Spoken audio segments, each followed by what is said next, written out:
ठीक सर, वो मेरे पास एक चतुर्थांश है। क्या है? चतुर्थांश। इसको हम लोग क्या बोलते हैं सर? क्वाड्रेंट बोलते हैं। क्या बोलते हैं? क्वाड्रेंट। अब क्वाड्रेंट क्या होता है सर? चलिए क्वाड्रेंट समझते हैं हम लोग।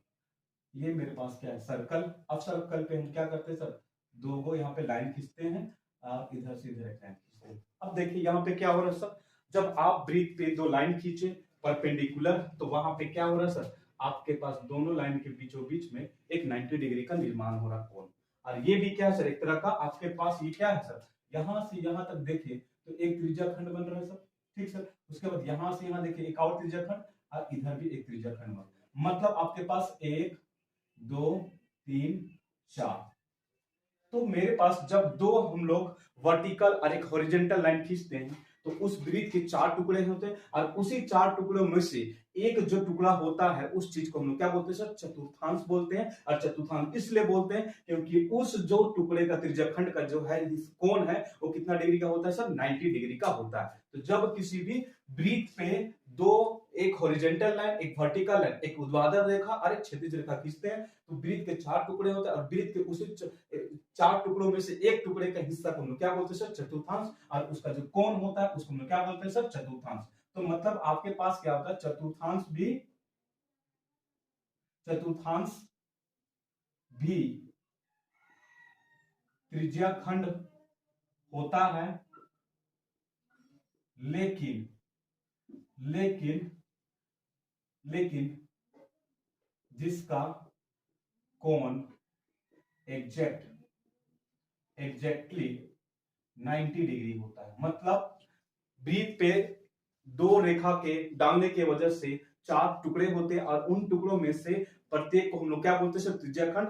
लेकिन उस त्रिज्याखंड का जो कोण होता है वो कितना डिग्री होता है? 90 डिग्री का। तो उस हिस्से को हम लोग क्या बोलते हैं सर? चतुर्थांश कहते हैं। क्या बोलते हैं? चतुर्थांश कहते हैं। तो ये आपका क्या हो गया? चतुर्थांश।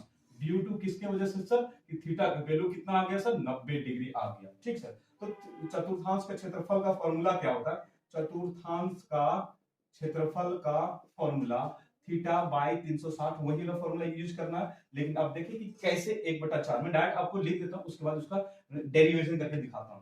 तो 1/4 गुनी पाई आर स्क्वायर होता है। क्या होता है सर? 1/4 गुनी पाई आर स्क्वायर। 1/4। अब ये कैसे आता है 1/4? तो इसे देखने की कोशिश करें।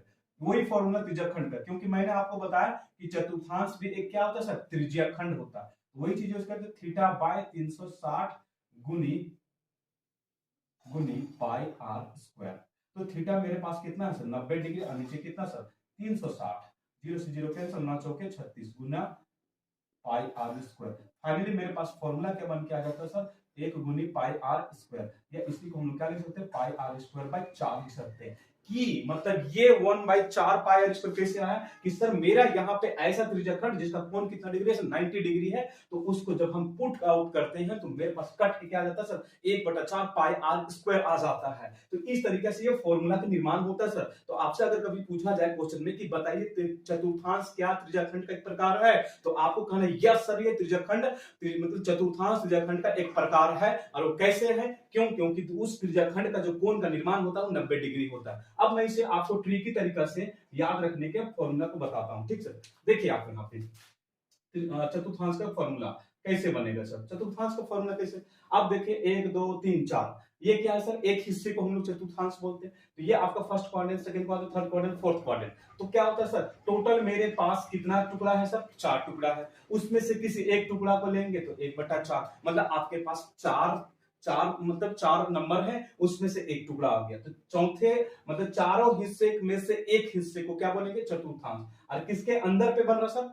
ब्रीथ पे बन रहा है, इसलिए क्या लगा देंगे? पाई आर स्क्वायर। तो सिंपल से ये बन गया। मतलब और इसको और तरीके से चतुर्थांश, तो 4 से 4 और 4 से चतुर्थांश, इसलिए 4 नीचे एक हिस्सा, इसलिए 1/4 गुनी पाई आर स्क्वायर। तो ये आपका चतुर्थांश इस तरीके से बन सकता है, जिस तरह से बनाया जाता है, और इसको ऐसे डेरिवेशन करके पता कर सकते हैं। अगर एग्जाम में आपको याद नहीं होगा तो चतुर्थांश मतलब सिंपल सा क्या सर? चतुर्थांश 4 से 4 और 4 से चतुर्थांश, तो 1/4 गुनी किस पे बन रहा है? चतुर्थांश सर ब्रीथ पे बन रहा है, इसलिए क्या लगाएंगे सर? पाई आर स्क्वायर लगाएंगे, है कि नहीं सर? तो आई होप ये टॉपिक भी आपको क्लियर हो गया होगा क्षेत्रफल निकालने के बेसिस पे। अब हम लोग चलते हैं